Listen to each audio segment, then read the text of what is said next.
So everything from preparing for the language, Duolingo's great for that, to researching spots, to working together with travel agents and guides in the local areas. It's a wonderful tool, but I believe that one must make the leap to the real world in order to discover the depth and breadth of what this dopamine hit on your screen has been promising you. Welcome to a new episode of Most Memorable Journeys. Today's guest is a very interesting man, like most of my podcast guests, but this one, it took me a long time to actually study because I don't know if I should introduce him as a TV host, an author, a painter, a mentor. He does so many things, and I think the best way to find out about what he does is by talking to him. Welcome to Most Memorable Journeys, Miles Spencer. Elizabeth, thank you for having me on the podcast. And I guess the answer to that first question is I'm a dad. So everything kind of flows from that, but that's been my priority for the last 13 years. I think that's very, very beautiful. I was a mom for quite a long time. They're grown up now, but I think, and then everything else happens from there. You're right. This is beautiful. I never had a man say that though so far. There's always a first, I guess. You are the first one, and I like it a lot. So Miles, tell me a little bit though, apart from being a dad, there is a book called A Line in the Sand. How did this come about? Where's the sand? That's a bit of a story right there. So it came about because I have probably an inborn curiosity about things since I was a little child. How does it work? Why does it do that? Would you do it again? I asked a lot of questions, and I probably bored or upset my parents a bit for my curiosity, but they encouraged it in the end. And my curiosity led me to a point where after 9/11, I was reading everything I could about the Middle East. And reading a book just doesn't quite get it done. But the one book that was most impactful was Seven Pillars of Wisdom by T.E. Lawrence, who led the Arab Revolt in 1918, 1917, through the Ottoman Empire at the time. And what impressed me about that was how well he detailed the people and the culture and the customs of the region, which was something I had never experienced in my life. I was like a stranger in a strange land being brought there by this man in his book. And as I applied it to trying to understand what happened in 9/11, my friend Wells Jones came through town, bit of an adventurer and explorer himself. And he was trying to figure out the same thing. And he was reading the same book. And so, as you do, if you are curious and you have an adventuresome streak, we concluded on that day in 2005 that we should just go there and experience the trek that T.E. Lawrence detailed in his book. Not so easy to get an invite to Saudi Arabia or Syria, etc. But luckily, we did. I was publicizing a book at the time on entrepreneurship, and I got an invite from YPO in Riyadh, and we went to speak. I guess they liked it because they said to us, as often happens in Saudi, "What else would you like?" And we said, "Well, we'd like to hike 1,100 miles through the deserts of Saudi, Jordan, and Syria." And they said, "Sure, how can we help?" And so Wells and I set upon this trek. And from it, we learned some amazing things about not just history, but the people there. And that became the book. And that's why perhaps we're talking today.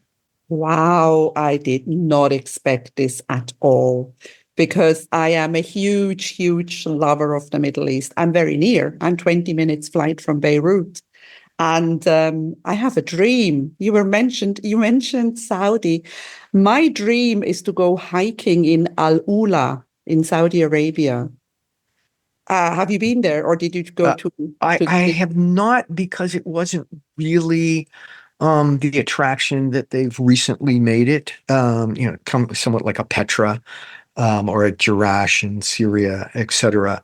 And so, that's only a recent, I'm not going to say recent discovery. It's very old, It but is, it is. People didn't, yeah, I agree with you. Yeah, yeah. but throughout our trek and in the book, there are these other barely discovered archaeological sites that really opened our eyes to the fact that, gosh, growing up in Pittsburgh, Pennsylvania, I had one version of events in the world, and I realized that, you know, the rest of the world contained many other versions of history, and that really opened my eyes. Where I thought you were going with that was a place called Magar al Sheab, which is on the Red Sea coast, just south of the Jordan border, not far from Aqaba, Eliat, Hmm. Naama Bay, Sinai Peninsula. You can see all these different countries, borders from this one place. And it is actually the place, we're told by our guide, that Ibrahim, Ezra, Hagar, and these other prophets and disciples that I had learned about as a Christian had their home base. And I asked our guide, you're using our stories and our prophets. Like, how much do you know about the Bible? He says, no, it's not the Bible. It's the Quran. It's the Quran. Same guys, same place, same stories. Like, how do you do that? It's like, that's what we believe in. And so I called at that moment, I called a friend who was a Talmudic scholar in Israel. And I said, I'm going to read you a list of characters. You tell me how many are in the Torah. He's like, check, check, check, check. And what we realized at that time was that our commonalities are much more prevalent than our differences. Our differences are accentuated, our differences are magnified. They do get the headlines, but what we took away from the trek and what we imbued in the book was there's a lot of common ground, especially amongst the people. So that was Magar al Shayab. It's in Saudi. You should go see it sometime. Aren't they though? Isn't it just some of the nicest parts of the world? I mean, isn't, and also the most misunderstood part of the world? And what you are telling me now is something that so many people don't know because of all the propaganda. The Middle East, most people, when they hear the Middle East, it's bad. You know, all the terrorists are in the Middle East. And I think this is, for me, it's one of the, it's the most beautiful part. I was a tour guide for 11 years, traveled to over 100 countries. It's the most beautiful part on the planet. I do agree. I mean, you have to like the heat, the desert, the sand, some other things that are typical of the region, but the people, the food, Mm. the commonality in belief and religion, the stories of the desert. We look. I'm not a politician. I'm not a historian. I'm not a lot of things, but I am an observer.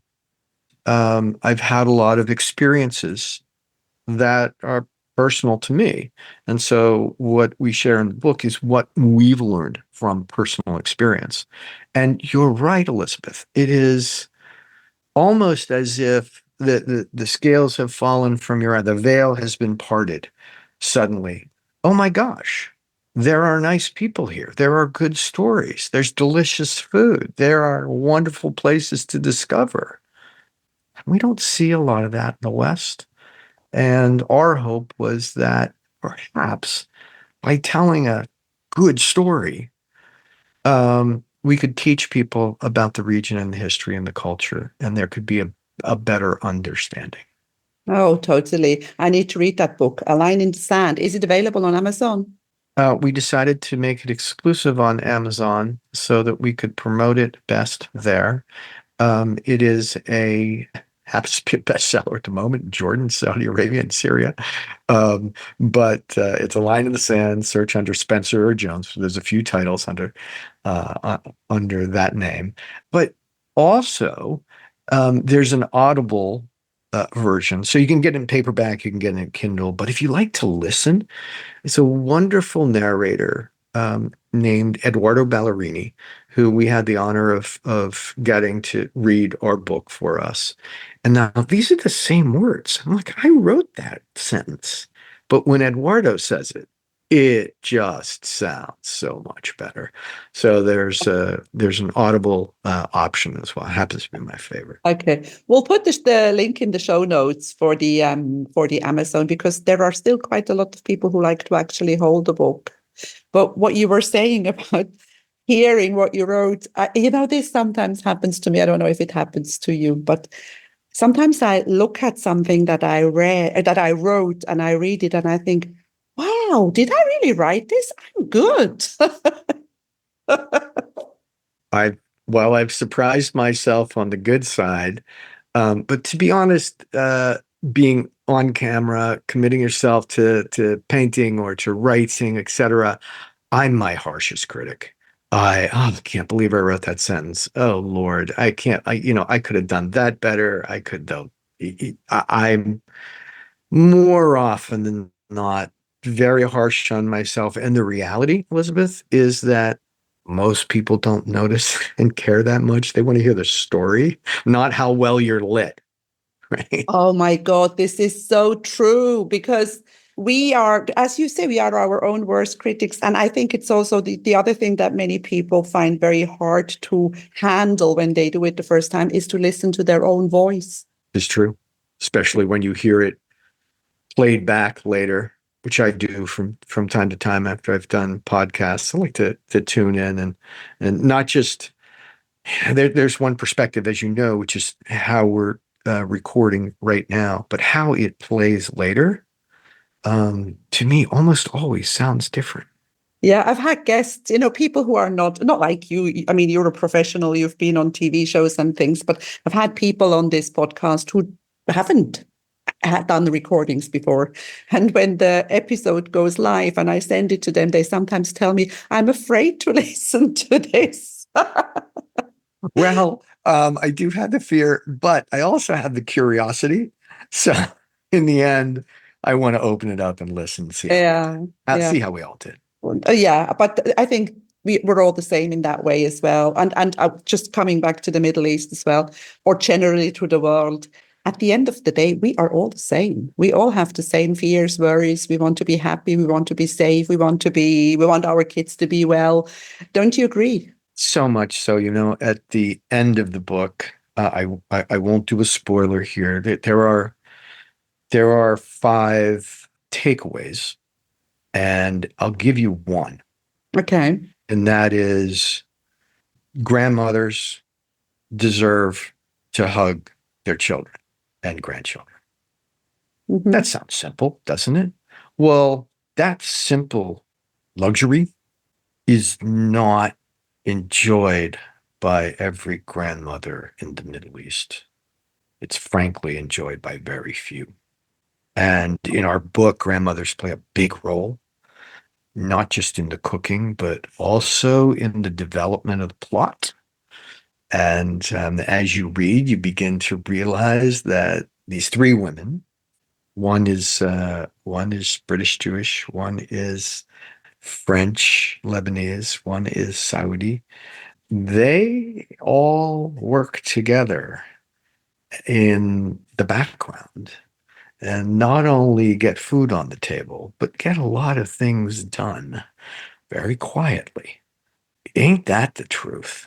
Yeah. So grandmothers deserve to hug their children and grandchildren. They do. And as you say, not all get to do that. Now, apart from the Middle East, where do you travel to when you travel? What do you like? What is your most memorable journey? Maybe that may have been that Saudi journey. Do you have another one? Yes, ma'am. I have a few. Let me break it down into a couple of perhaps subsets, right? One would be what was your most memorable? Well, the podcast is called What, Most Memorable Journeys. yeah, okay, I'm sorry. I didn't pick up on that one. Yes, I'm going to say it again, and we can just do a little snip. My most memorable journey um, would be a simple trip I took to Havana, Cuba, after working together with the State Department and with the um, Ministry of Foreign Affairs in Cuba on creating a incubator for technology students there and in New York. And I was able to bring my children and family to experience a land for an American. It's quite close. It's only 90 miles away. Americans have had a significant relationship with Cuba, pluses and minuses, for 100 years. But it's this very close, exotic, yet foreign land. And it's one of the first trips overseas I took with my children, but giving them the curiosity and the gift of discovering uh, a country and a people and a language and a cuisine that's different than their everyday life was a, a memorable journey. The fact that I knew my way around town really helped. Right. I think that in order to make memorable, there's some other memorable journeys, but they're memorable for the wrong reasons. I can't forget them. But the ones I really enjoy remembering also include some research and people on the ground that help out, especially when I'm bringing others. I'm going on my own or together with an adventure partner. I can accept a little bit of you don't quite know what's around that corner. But when it comes to family and those that I'm close with, I double down on the homework. And perhaps it's a little less by chance, but Yeah, I think that is something that I often notice when I read stuff and I understand that some people have not done their research and they end up getting in trouble. I was a translator for the police for many years. I often thought, when sometimes people got arrested and they couldn't understand why.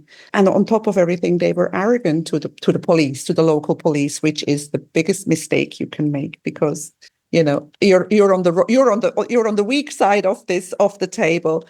And it's so interesting what you are saying, how important. Okay, as you say, if you go on your own and you are just responsible for yourself, or with an adventurer who actually likes maybe a little bit that something goes wrong, but generally it is important to prepare well for a trip. sure. And interestingly enough, Elizabeth, there's a phenomenon that's relatively new. It's a little over a decade old that I think is a new participant in this adventure and discovery toolbox. And that's the phone that we use so often, right? I mean, these little devices are designed to create dopamine. They're designed to have you continue to pick them up, go back, spend your time, spend more time, buy things from the advertiser. That's the game. That was my background. I understand. I preach to my kids perhaps a little too much. But if they can be used as a tool of discovery of things you want to do next, of research in terms of how to do it more effectively and more efficiently, they really give a lot of background and context, which to me allows us to truly observe and enjoy at the next level rather than getting on the ground in a scramble and try to figure things out. So everything from preparing for the language, Duolingo's great for that, to researching spots, to working together with travel agents and guides in the local areas. It's a wonderful tool, but I believe that one must make the leap to the real world in order to discover the depth and breadth of what this dopamine hit on your screen has been promising you. It almost feels the same, but once you get in country, it's totally different than what you see on the screen. I agree. And yes, preparation and a good travel insurance come a long way, don't they? They certainly do. I have noted down something else that you do, and that is painting.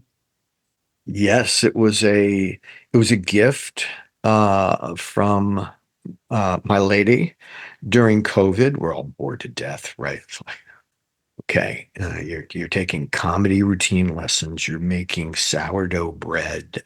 You're like we're doing everything possible to entertain ourselves, but perhaps better ourselves. And she gave me a little, tiny little portable watercolor kit, and we were in a part of the world that is quite strikingly beautiful. And I would go on these walks outside, some COVID, and like, wow, I should paint that, but I don't know how. And so the best way is to begin. So for 5 years in March, I've painted watercolor every day. It's a place where I can work with my hands. I can get my creative juices going. Um, and I'm amazed at how it helps me solve other problems. Because in the back of my head, something else is going on, right? I mean, I've just found that working with your hands, whether it's gardening or painting or doing something else, allows you to solve these big nagging problems that are in the back of your head and say, ah, maybe I could try this pursuit. Maybe I could try this idea. And so I cherish my time with watercolors, like startups and sourdough bread. Not all of them come out well, right? But that's part of the lesson. And I was encouraged 2 years ago by my son, who's quite the entrepreneur, to put him up on my site, and he actually earns 20% every time one sells because he brings them down to the framer. They're framed and printed. Actually, there's one right there. They're framed and printed and mailed out by my son, who collects 20% of everything that I do. But it's a way for him and I to bond. He has an entrepreneurial experience. He gets spending cash, which he loves. And yeah, I just keep putting them out. It's fun. And I'm not sure it's art yet, but it's fun. Of course, it's art. It's, I think it's just. But I want to ask. You said you paint every day. Do you do that at a certain time, or do you do that in a certain mood, or what? What? When do you do it? And don't you sometimes feel like not doing it? Of course, but sometimes that's the best time to do it. It's in the morning. It's in the morning light. So I try to use natural light for that. I think my eyes are a little better in the morning as well. And it's a peaceful moment before I start my day. There's usually always a cup of chai at my right side so I can uh, have my coffee while I paint. I don't necessarily finish each morning, right? Beautiful thing about watercolor is you more or less surrender to the water. You don't know where the shadow is going to head. You don't know where the color is going to blend. You really don't know everything about it. So you're giving up some control there. You also paint dark to light, which in like an acrylic, like behind me, that's uh that's I'm sorry. Watercolor, you paint light to dark. In acrylic, you paint dark to light.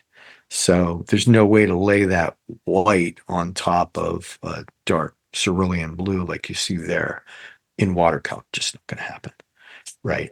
I'll add a little more, add a little more, tweak it a little more. And then you have to get to that point where it's like, okay, this is not going to get any better. And if I keep at it, it's probably going to get worse and overworked. So stop, walk away. There's some life lessons in there, perhaps. You could probably put me on a couch and dissect a bunch of the things I've said about watercolor and how they apply to life. But that's probably another podcast. So this is a little bit like other people's morning meditation. It is definitely my There's a few places where I have what I call meditation in motion. I used to run great distances. I run shorter distances now, but generally without music and I'll think. I garden, not very well, but I do. And again, that's a great place to think. Hikes outdoors in nature, wonderful. Out on the boat in Long Island Sound is just behind me, and it's a wonderful open body of water that you can get quiet, peaceful time in nature to think of other things. So I call it meditation in motion. That's definitely one. Yeah, I think this is an interesting, what you're just saying is an interesting way to explain because most people misunderstand meditation and they think that they have to sit still for an hour and then they get antsy after 5 minutes and say, well, I can't do that. I've tried, but I can't do it. But there are so many different ways to still your mind and give your mind a break. And I think your watercolor or whatever you're doing is perfect. I try to mix it up. Um, but I agree with you. Just the sitting in X pose and pushing away all thoughts and clearing your mind. I've just found that there's some other ways to do that. I Mm-hmm. think. Yeah, yeah, it could be. I mean, it doesn't have to be painting, but it could be just something creative. Now, I have one last thing that I wrote down about you, and that's a TV show.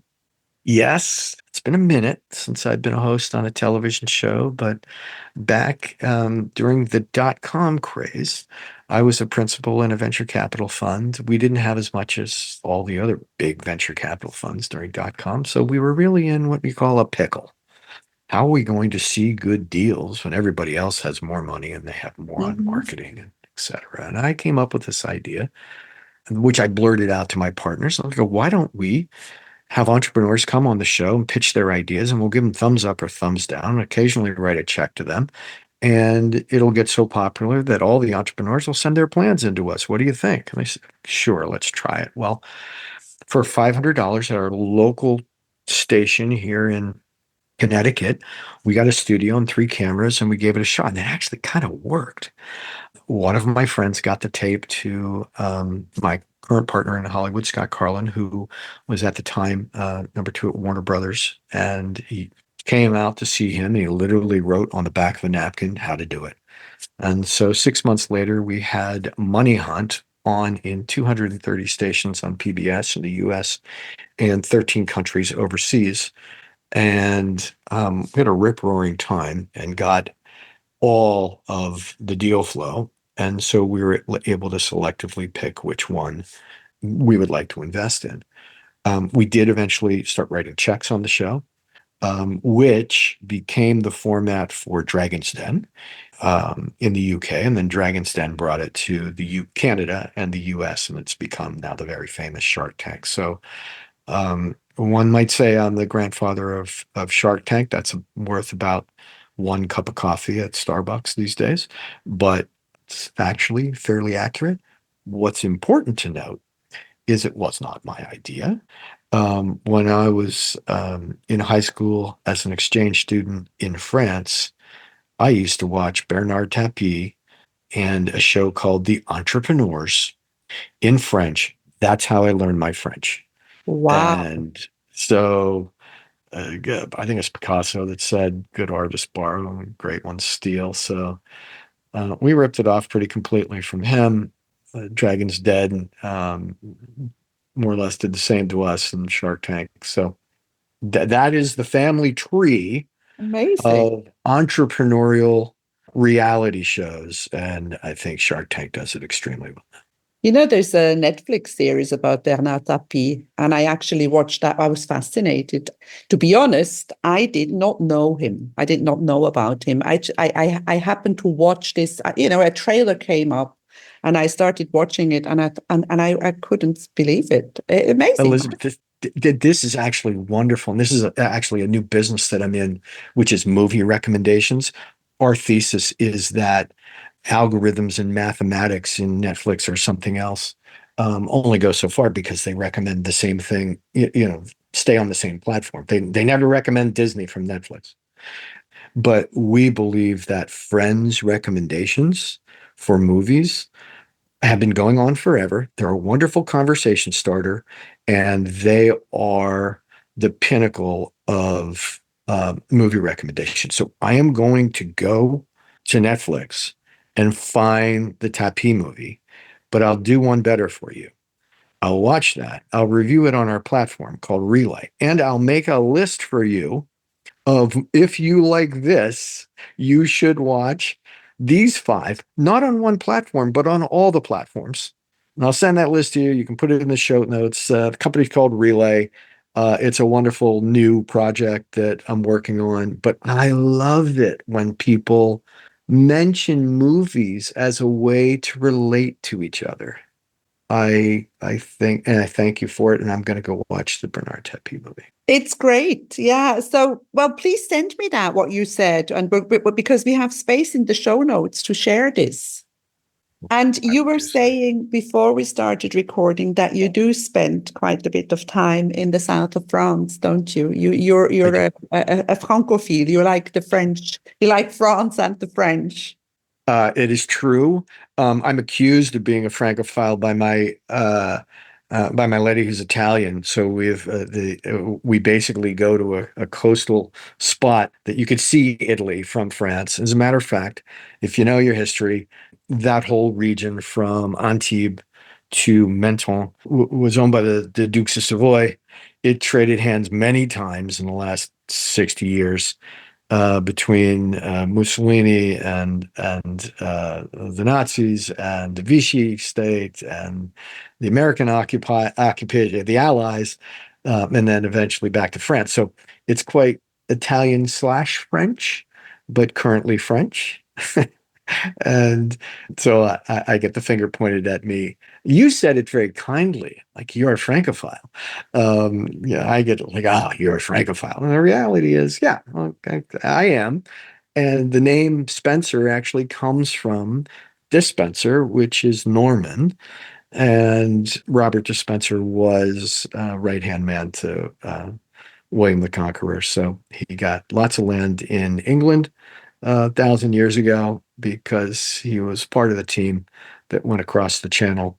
But the Spencer basically means the butler or the guy that has the keys and passes out the oats and the barley to the horses and the ammunition to the warriors. But they dropped the duh and became Spencers, and they're more known in England than they are in France for sure. But that's the origin. So I'm not only a Francophile, I'm You're you know, nearly French. my DNA from 23andMe says my French DNA is the most prevalent DNA in my body. I love the French and I love France. I'm from Switzerland and they are our neighbors. And, first of all, it's a huge country. There are so many different places in France. And, it's no wonder that France is the most visited country in the world because people often say the French are rude. Maybe, but it's not true. I mean, people are rude when you are rude, I often tell. Sometimes there is a say in German, I don't know if it's translatable, but the way you shout into the forest is the way it comes back. Ah, well said. I don't find that phenomenon of rudeness to be one that I've experienced very often or at all. I first went there 40 plus years ago as a student. I've continued to go back both in my entertainment business and as just a regular visitor and tourist. I do have the benefit of speaking the language, but I think even if I didn't, being kind and polite. And look, it doesn't hurt that Americans have the reputation, at least as tourists, as complaining very seldomly and tipping ridiculously high compared to other travelers. And so, if you have that as the opening facts in your relationship as a tourist, you shouldn't arrive at the conclusion that anybody is rude because they're disposed to like you. Mm-hmm. And my experience is most of them do. That's great. No, I agree. The French are nice people. Now, we're coming to the end, but I have one last thing to talk to you about. You said that you're mostly a dad, but they are growing up. So what will happen when they leave the nest? What will happen to Miles Spencer then? What will you do? Do you know that? Well, first of all, I'll say I've enjoyed every minute of being a dad. Many people say the days are long, but the years are short, right? Like, my reaction to that has been it's all been great because I didn't have my kids until I was 50. So I've had the time and perspective to perhaps appreciate them a little more. I'll let that run out till they're ready to stand on their own and they've been successfully launched. But I have the benefit of, the love of my life being right there beside me. And we are kindred spirits, share the curiosity for travel and culture and cuisine and language and discovery and adventure. There's only a few things she won't do. She won't jump out of a perfectly good airplane with me. So I have to do that with other folks. Scuba with sharks, not into that one. So there are a few things that I save for the guys.